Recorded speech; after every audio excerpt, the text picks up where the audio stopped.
사랑합니다. 우리는 종종 하나님께서 크고 작은 신앙의 터닝 포인트를, 그 전환점을 우리의 삶에 두시는 것을 보곤 합니다. 그리고 그와 같은 계기들을 통해서 하나님께 대한 우리의 사랑과 또 믿음이 더 깊어지고 또 더 회복되어지는 것을 경험하기도 하죠. 그래서 우리는 이따금씩 요즘 나에게는 신앙의 터닝 포인트, 전환점이 필요한 것 같아 라고 생각하고 이야기하기도 합니다. 하지만 성도 여러분, 오늘 우리는 이 신앙의 터닝 포인트를 생각할 때에 간과해서는 안 되는 한 가지가 있다는 것을 기억하기를 원합니다. 그것이 무엇인지 오늘 우리가 함께 읽은 말씀을 통해서 한번 살펴보도록 하겠습니다. 오늘 우리가 함께 받은 이 말씀은 아주 익숙한 10가지 재앙에 관한, 그리고 그 중에서 첫 번째 재앙에 관한 말씀입니다. 특별히 이 10재앙을 우리가 기억해야 할 때는, 우리가 묵상할 때는 우리가 반드시 계속해서 기억해야 하는 두 가지가 있는데요. 그 중에 첫 번째는 바로 하나님께서 이와 같은 재앙을 내리신 이유를 기억해야 한다는 것입니다.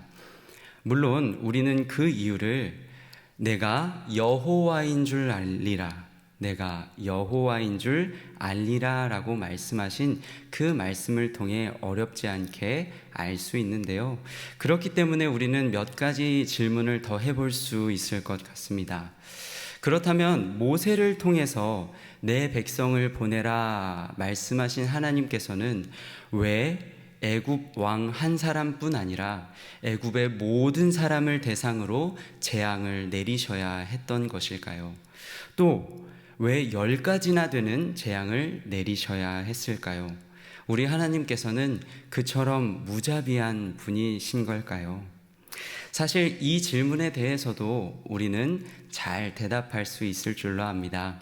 하나님께서 이와 같이 행하심은 무엇보다 애굽 왕 한 사람뿐 아니라 애굽에 있는 모든 사람들에게, 그리고 더 넘어서 저 멀리 있는 약속의 땅에 살아가는 모든 민족들에게까지 하나님만이 유일한 참 신이라는 것을 알리기 원하셨던 것이지요. 그렇다면 사랑하는 성도 여러분, 이 부분에서 여기서 한 가지 질문을 먼저 좀 드리려고 합니다. 이렇게 홀로 영광받기 합당하신 하나님께서 오늘 우리의 삶 가운데에서도 홀로 참 하나님이시라는 그 영광을 받고 계십니까?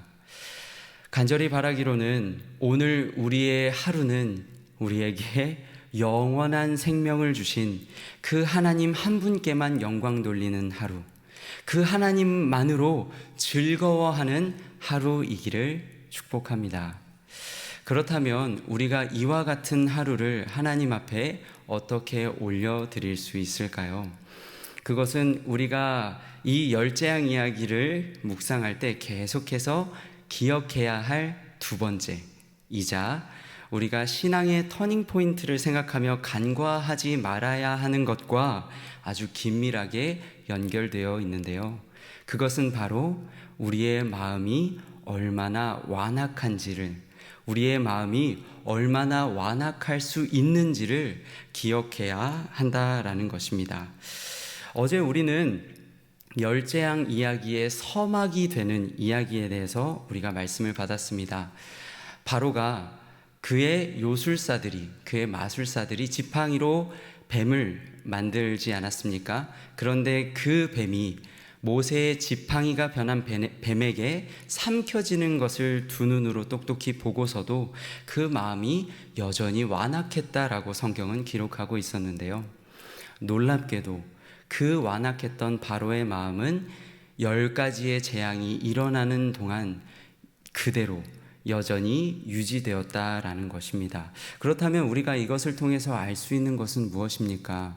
바로 우리의 마음이 그토록 자신이 어떤 존재인지를 드러내는 하나님 앞에서 쉬이 완악해질 수 있다라는 사실입니다. 이것은 오늘 우리가 함께 받은 첫 번째 재앙에서도 마찬가지로 드러나는데요. 특별히 오늘 우리가 읽은 첫 번째 재앙 속에서 우리의 마음이 얼마나 완악해질 수 있는지, 그것을 더 잘 이해하려면 나일강이 애굽 사람들에게 어떠한 존재였는지를 우리가 한번 살펴볼 필요가 있겠습니다.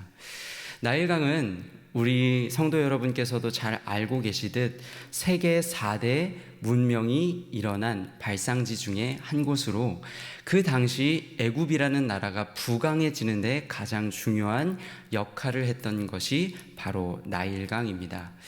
당시 그러다 보니 여러 신들을 섬겼던 애굽 사람들에게는 나일강은 마치 신처럼 여겨지는 존재였습니다. 삶과는 아주 뗄래야 뗄 수 없는 중요한 존재였다는 것이죠.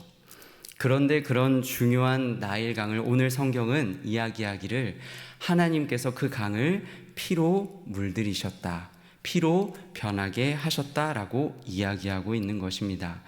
단순히 색깔만 피처럼 바뀐 것이 아니었습니다. 18절의 말씀을 보면 이렇게 기록하고 있지요. 그 모든 강물이 피로 변했고 그 안에 있는 고기들은 다 죽게 되었고 악취가 나자 애굽 사람들조차 그 강물을 마시기를 싫어했다라고 기록하고 있는 것입니다.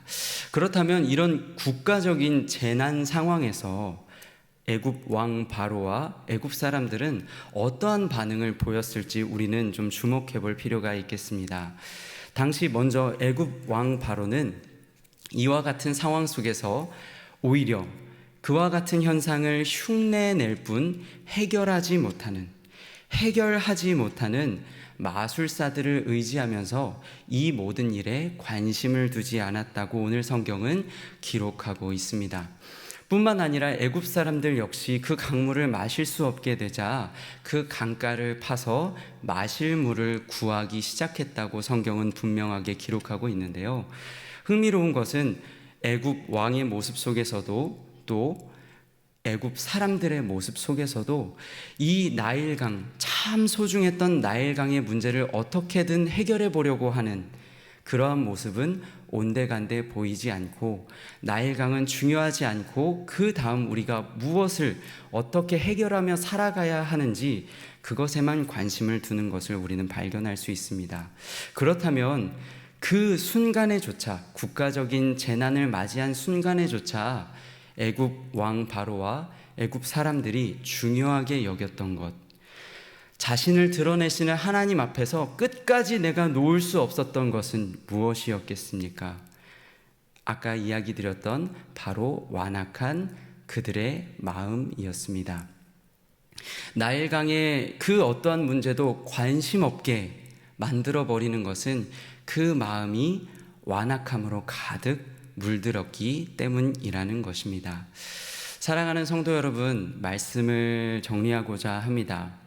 먼저는 간절히 바라고 또 축복하기로는 오늘 우리가 말씀 속에서 살펴본 그 재앙이 아니라 하나님 앞에서 감사할 것이 많고 또 기뻐할 것이 많은 그런 신앙의 전환점들이, 터닝 포인트가 우리 모두에게 넘치기를 축복합니다.